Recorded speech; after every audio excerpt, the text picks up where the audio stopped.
Eh bien, écoutez, c'est un petit peu la même chose, sur le virtuel. En fait, il y a déjà 2 grandes options qui sont dessinées. À l'ouest, donc évidemment, la solution un petit peu plus sage où on va pouvoir toucher les alizés, donc une solution, une option qui est pour l'instant privilégiée par les logiciels de routage.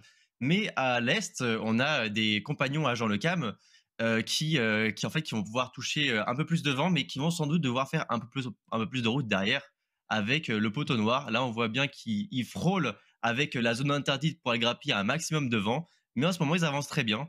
Mais donc, bon, en tout cas, peu importe l'option qui va être la bonne, à la fin, il reste encore beaucoup de chemin à parcourir.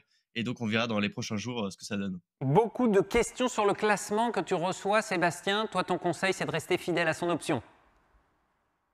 Exactement, c'est exactement ça. Et une fois qu'on a choisi une option, il faut y aller à fond, il faut pas faire un entre-deux. Ça peut être le piège. C'est vrai que j'entends beaucoup de joueurs qui disent: «Ah, j'ai perdu 100 000 places, j'ai perdu 10 000 places». Il faut vraiment pas faire attention au classement parce qu'en fait, c'est par rapport à la route la plus courte et ça prend pas du tout en compte notre position par rapport au système météo. Donc voilà, donc parfois, en voile, il faut accepter de perdre 100 000 places en tout cas sur Virtual Regatta, pour ensuite en gagner, beaucoup plus, 1, 2, 3 jours après.